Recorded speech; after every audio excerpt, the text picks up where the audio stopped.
अस्सलाम वालेकुम students, hopefully आप सब ठीक होंगे, खैरियत से होंगे। अच्छा जी, 2 लेक्चर्स हम कर चुके हैं जिसमें हमने functions and some examples, some kinds of functions जो हैं वो पढ़े थे। आज हम बाकी की टाइप्स ऑफ द फंक्शन जो है वो कंप्लीट करेंगे, जिसमें हमारे पास क्या है, trigonometric and inverse trigonometric functions, hyperbolic functions, explicit and implicit functions, even and odd functions. ठीक है, तो सबसे पहले हम देखते हैं व्हाट इज़ ट्रिग्नोमेट्रिक और इन्वर्स ट्रिग्नोमेट्रिक फंक्शंस। ये थोड़ा सा आप लोग ट्रिग्नोमेट्री फर्स्ट ईयर मैथ्स में भी देख चुके हैं। ठीक है, थोड़ा सा हम इसको रिकॉल कर लेते हैं। तो ट्रिग्नोमेट्रिक फंक्शंस आपको पता है, y is equal to sine x, y is equal to cos x, y is equal to tan x. Such kind of functions जो हैं वो हमारे पास क्या कहलाते हैं, ट्रिग्नोमेट्रिक फंक्शंस कहलाते हैं। ठीक है, इसमें हमारे पास कुछ डोमेन और रेंजेस शामिल होती हैं।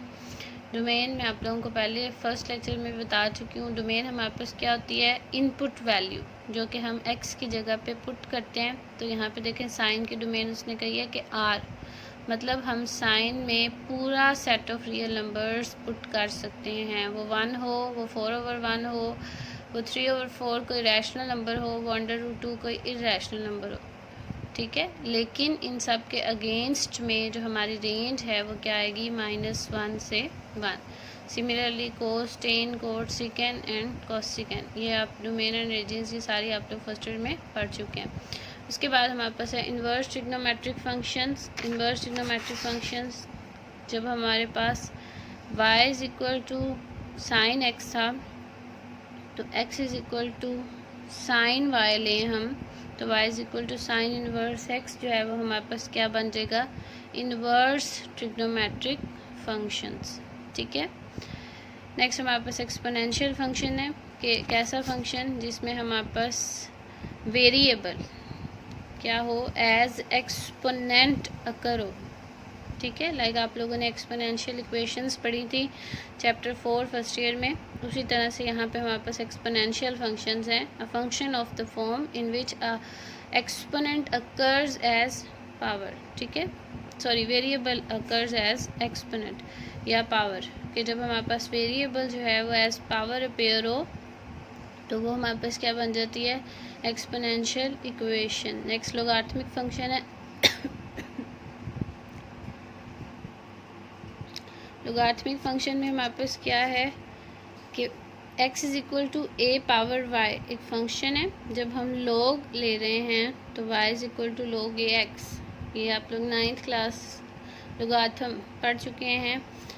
तो ये बहुत ही ईजी सी चीज़ है कि जब हमारे पास एक variable x is equal to some constant power y second variable है, तो जब हम इसमें लोगारिथम लेते हैं तो y जो है वो आपका लेफ़्ट साइड पे चला जाता है, बेस आपकी a बन जाती है और x जो है वो आपका log आ जाता है।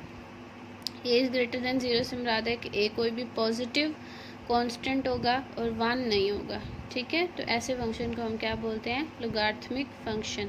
इसी फंक्शन में अगर हम a को e से रिप्लेस कर दें तो ये हमारे पास क्या बन जाएगा, नेचुरल लोगारिथम। और अगर a की वैल्यू 10 पुट कर दी जाए तो ये हमारे पास क्या बन जाएगा, कॉमन लोगारिथम। ये आपकी बुक के ऊपर सारा कुछ मेंशन है। ठीक है, इसके बाद नेक्स्ट हमारे पास आ जाते हैं हाइपरबोलिक फंक्शंस। हाइपरबोलिक फंक्शंस क्या होते हैं, आप लोगों ने अभी तक पढ़ा sine x, cos x, ten x, ये थे ट्रिग्नोमेट्रिक फंक्शंस। अब इन्हीं में ही हमने हाइपर का इजाफा करना है। Sine hyperbolic x, cos hyperbolic x, tan hyperbolic x, secant hyperbolic x, cot and cosecant. ठीक है, ये इसके कुछ फार्मूलाज हैं। अच्छा जी, इसके बाद नेक्स्ट हमारे पास एक्सरसाइज की तरफ हम आते हैं थोड़ा सा, फिर वापस हम डेफिनेशंस पे आएंगे। एक्सरसाइज क्वेश्चन नंबर 7 तक आप कर चुके हैं। अब नेक्स्ट हमने क्वेश्चन नंबर 8 करना है। क्वेश्चन नंबर 8 में अगर आप देखें तो इसमें उसने क्या कहा है, प्रूव द आइडेंटिटीज़। अगर आप इन आइडेंटिटीज़ को देखें तो इसमें हमारे पास तमाम आइडेंटिटीज़ जो हैं वो हाइपरबोलिक की हैं। ठीक है, तो हम सबसे पहले जो है इन आइडेंटिटीज़ को प्रूव करना देखते हैं। अच्छा जी, तो फर्स्ट ऑफ ऑल हम ये साइन और कोस हाइपरबोलिक का फार्मूला मैंने लिखा है, e की power x minus e power -x/2। Sine और कोस में जस्ट इतना चेंज है कि साइन में जो है वो आपके पास दोनों एक्सपोनेंशियल्स के दरमियान माइनस आ रहा है और कोस में दोनों के दरमियान प्लस, और बाकी आप लोग इसी दो फार्मूलाज की मदद से ऑब्टेन कर सकते हैं। टेन आपको पता है साइन ओवर कोस हो जाएगा, cot cos over sine, cosecant 1 over sine and secant 1 over cos. तो जस्ट इन दो फार्मूलाज को आप याद रख लें, बाकी के फार्मूलाज आपको खुद ही याद हो जाएंगे। अच्छा जी, तो फर्स्ट हमारे पास क्वेश्चन है that is sine hyperbolic 2x is equal to 2 sine hyperbolic x cos hyperbolic x। ये हमने प्रूव करना है, तो इसके लिए मैंने राइट हैंड साइड को यूज़ किया है, क्योंकि फर्स्ट लेफ़्ट साइड पे हमारे पास एक सिंगल क्वांटिटी थी, तो इस वजह से मैंने राइट को चूज़ कर लिया। तो इसमें मैंने साइन और कोस के फार्मूलाज जो हैं वो पुट आउट किए हैं, दिस एंड दिस, ठीक है। आफ्टर इन जब हम इन दोनों की मल्टीप्लिकेशन करेंगे तो आप देखें यहाँ पे ऊपर हमारे पास है a minus b and a plus b.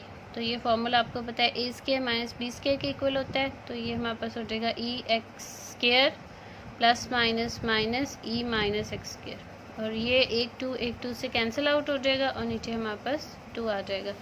तो ये हमारे पास क्या बन जाएगा e की पावर 2x माइनस e की पावर माइनस 2x ओवर 2, जो कि किसके बराबर है। देखें अभी आपने ऊपर देखा साइन हाइपरबोलिक का फार्मूला क्या है, e की पावर x माइनस e की पावर माइनस x ओवर 2। तो अगर देखें तो ये सेम चीज़ बन रही है, लेकिन x की बजाय यहाँ पे क्या आ रहा है 2x, तो ये भी हमारे पास क्या बन जाएगा साइन हाइपरबोलिक 2x। क्लियर है, और यही हमारी लेफ्ट हैंड साइड है, ठीक है। होपफुली आपको क्लियर हो गया होगा। अच्छा जी, इसके बाद सेकंड एग्जांपल है, ये आप लोग खुद प्रैक्टिस कीजिएगा। मैं थर्ड एग्जांपल की तरफ आती हूँ। थर्ड एग्जांपल में हमारे पास क्या है, cosecant hyperbolic square x is equal to cot hyperbolic square x minus 1। इसको भी सिमिलरली एज मैंने राइट हैंड साइड से सॉल्व किया है, कोट हाइपरबोलिक एक्स का फॉर्मूला पुट आउट कर दिया है, ठीक है। तो अपर और लोअर में स्क्वायर जो है वो हमारे पास सेपरेट हो गया है।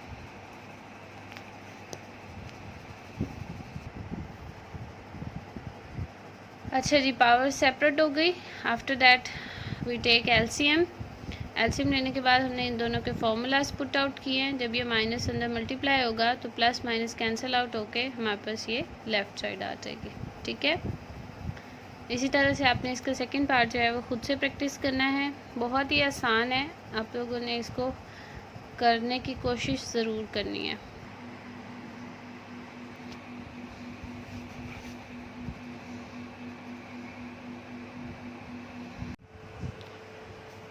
अच्छा जी, इसके बाद नेक्स्ट बचे हमारे पास है explicit functions and implicit functions, ठीक है। एक्सप्लिसिट फंक्शन कोई भी ऐसा फंक्शन जिसे हम इजीली एक्सप्रेस कर सकें। वो कहता है if y is easily expressed in terms of the independent variable x, ठीक है। आप लोगों को फर्स्ट लेक्चर में मैंने बताया था कि when we take a function y is equal to f of x, तो x जो है वो हमारे पास इंडिपेंडेंट होता है और y जो है वो डिपेंडेंट वेरिएबल होता है, ठीक है, जो कि डिपेंड कर रहा होता है on the value of x। Means output जो है वो हमारी इनपुट पे डिपेंड कर रही होती है। तो वो कहता है कि जब हमारे पास किसी एक फंक्शन ने y जो है वो इजीली एक्सप्रेस्ड हो in the form of independent variable, like उसने एग्जांपल दिया y is equal to x square plus 2x minus 1 and y is equal to square root of x minus 1, ठीक है। आप कोई भी एग्जांपल ले सकते हैं, y is equal to sine x, y is equal to cos x, y is equal to x square plus 5x। कोई भी पॉलिनोमियल फंक्शन जो y is equal to some powers of x में express हो रहा हो, वो हमारे पास क्या हो जाएगा, एक्सप्लिसिट फंक्शन हो जाएगा, ठीक है। नेक्स्ट हमारे पास है इम्प्लिसिट। इम्प्लिसिट फंक्शन थोड़ा सा एक्सप्लिसिट से अलग होता है। इसको आप आसान लफ्ज़ों में इस तरह से कह सकते हैं कि when x and y are so mixed up and y can not be expressed in terms of the independent variable x, कि x और y इतने मिक्सअप हो गए हैं, मतलब स्क्वायर रूट है, पावर है, तो हम उनको सेपरेट नहीं कर पा रहे y को, या प्रोडक्ट ऑफ x y है, तो हमारे पास जो है ये क्या बन जाएगा, इम्प्लिसिट फंक्शन। लाइक जैसे इसमें देखें आपके पास है x square plus x y plus y square. अब देखें अगर हम यहाँ से एक्स वाई को सेपरेट करना चाहेंगे तो ये प्रोडक्ट है और ये पावर स्क्वायर में आ रहा है, तो इसलिए इसको थोड़ा सा सेपरेट करना हमारे लिए क्या है, मुश्किल है। ठीक है,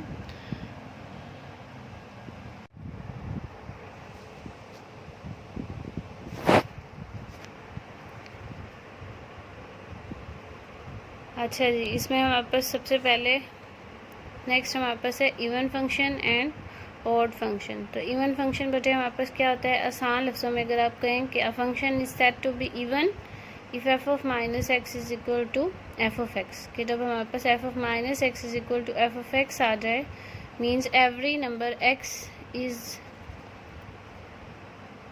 इन डोमेन ऑफ एफ।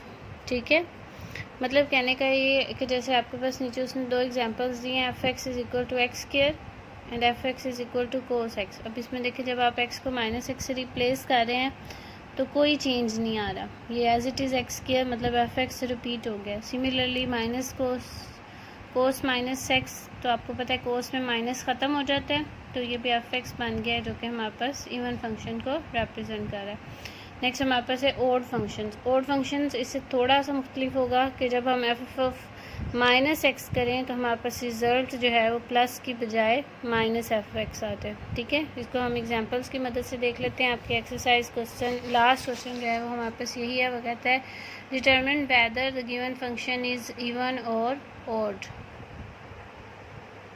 अच्छा जी, तो ये मैंने एक फ़र्स्ट एग्जांपल ली हुई है, f x is equal to x cube plus x. देखिए फर्स्ट ऑफ ऑल इसमें मैंने पुट किया है एक्स इज़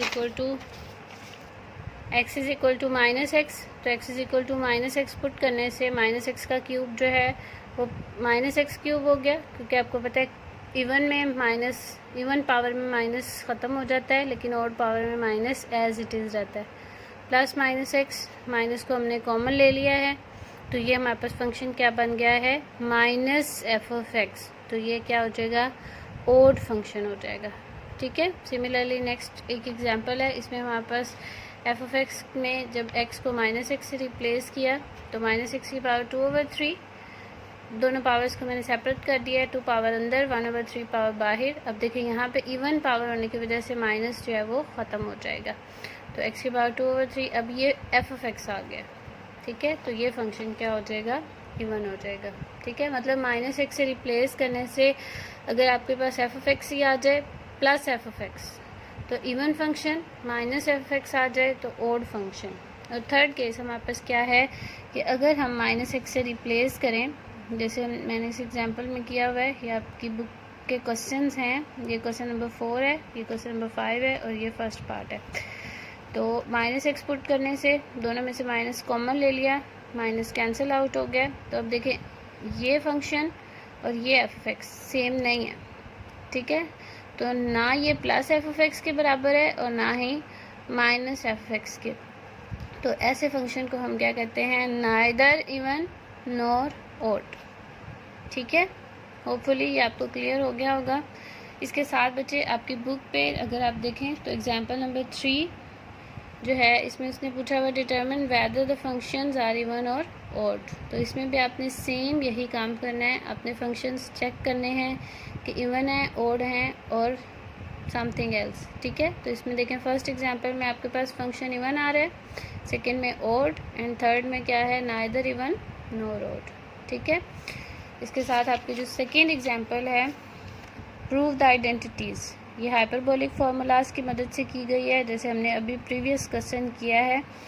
ठीक है, तो इसी के साथ आपकी जो है वो एक्सरसाइज ऑलमोस्ट कंप्लीट हो गई है। क्वेश्चन नंबर 4 और 5 डोमेन और रेंज जो है वो हमारी रह गई है, और उसके साथ एक एग्जांपल है और कुछ डेफिनेशंस डोमेन और रेंज से रिलेटेड, वो कल हम इंशाल्लाह नेक्स्ट लेक्चर में डिस्कस करेंगे। आज के लिए आपने जो है वो क्या करना है, जितनी भी हमने काइंड्स ऑफ फंक्शंस पढ़ी हैं इनके आपने डेफिनेशंस जो हैं वो याद करनी है। साथ हमने 2 क्वेश्चंस किए, हाइपरबोलिक की आइडेंटिटीज़ एंड इवन और ऑड फंक्शन की कुछ एग्जांपल्स। ठीक है, बहुत ही आसान काम है, तो आप लोगों ने जो है वो इसको प्रैक्टिस करनी है और ज़्यादा से ज़्यादा प्रैक्टिस करनी है। ठीक है, आज के लिए इतना काफ़ी है। अल्लाह हाफिज़।